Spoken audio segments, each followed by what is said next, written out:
Hey, we are back again. Today's warm-up, we're gonna start with some inchworm up down dog. So I go to the back of my mat, just gently fold forward, feel a little stretch through the back side of my body, walk my hands up into a plank, go to up dog, stretch the front of my body, and then I go to down dog and more so open up the back side of my body, and then work my hands back to my feet, stand up and repeat. Just a nice gentle stretch to get us moving. Second, we're gonna do a knee pull into a lunge. We're gonna lock our arms up overhead on the lunge. So I grab my right knee, pull it into my chest, just nice and gentle stretch for the hips here. Then I step into a big deep lunge and I stretch up overhead. Okay, so it's a good way to get warmed up, but it's also a stretch. Then I switch sides, grab the knee, step out into a deep lunge, arms go up overhead. And then we finish with some mountain climbers. So go into a plank, left knee to left elbow, right knee to right elbow. Just slow and steady on those, no need to sprint through them. The workout. We're gonna do a 6-minute workout, a 4-minute workout, and then a 2-minute workout. Some of the movements will remain the same throughout. Some of them will change. So we'll go through all these things. The first of which is a dumbbell push-up plus a row on each side. So I'm gonna just do, a push-up. We do these all the time, you guys know, but I'm gonna do them with my hands on the bell. So I'm gonna go down chest to the ground. If you guys can't go all the way down, that's fine. Go to the top of the dumbbells or go from your knees, whatever works is fine.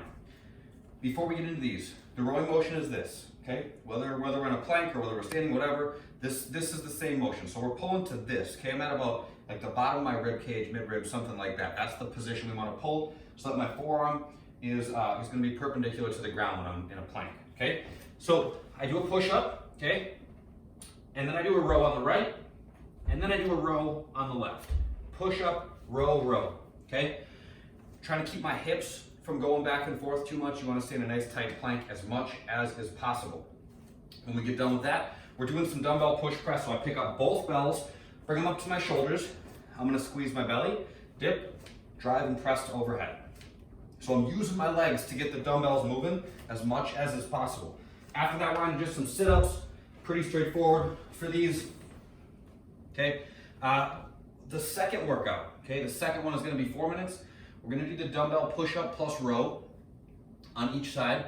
We're going to do the push press again, but now we're going to do V-ups instead of sit-ups. So I'm going to lay on my back, arms go up overhead, my feet are together and knees are locked. I come up, touch my feet, and then lay back down. Try to keep those legs as straight as you can.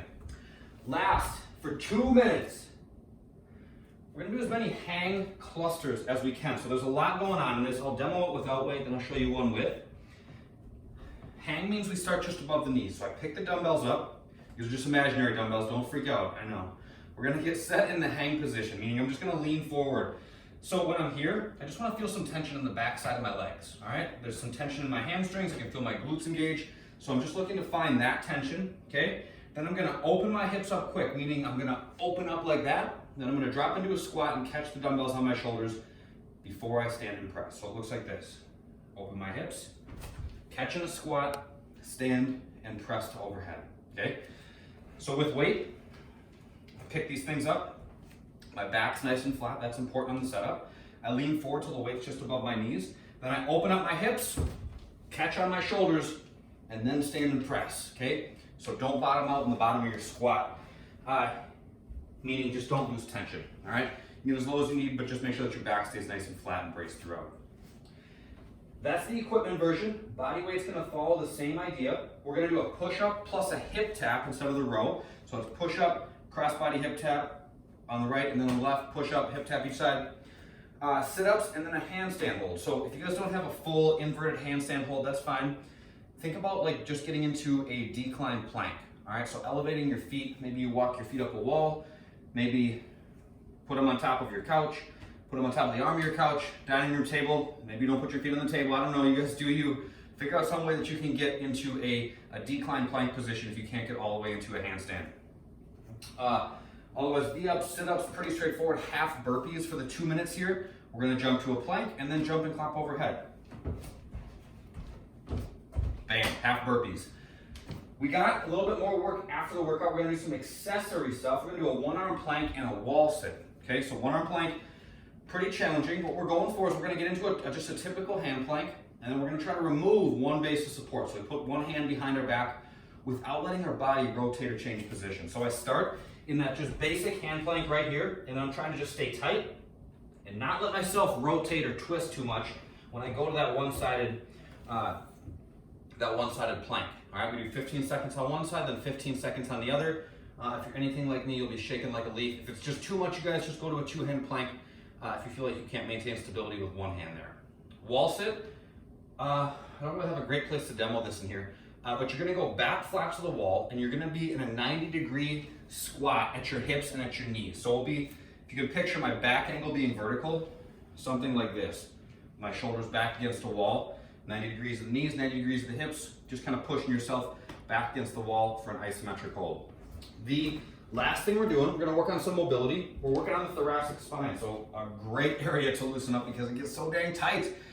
From working out, sitting on our phones, typing on our computers, the muscles in the top of our back get really tight and they feel a lot better when we work on loosening them up. So here we go. I'm gonna lay on the ground. I put the lacrosse ball between my spine and shoulder blade. I'll go on the left side first. And I'm just tapping my hand to the ground above me and then bringing my arm back to alongside my hip. Just going back and forth. No fast pace here. Nothing too crazy. I'm doing like 5 passes. And then I'll scoot the ball down an inch and do something like 5 more passes. All right? You're generally looking to go from the base of your neck to about halfway down your back on this. All right? If you guys find that you need some more time in one specific area or another, then hang out there for a little bit longer. It's all good. Just work on loosening up some of those muscles and you will feel a lot better for doing so. 3 minutes per side on that one, and that will be it for today, you guys. I'll see you next time. Have a good day.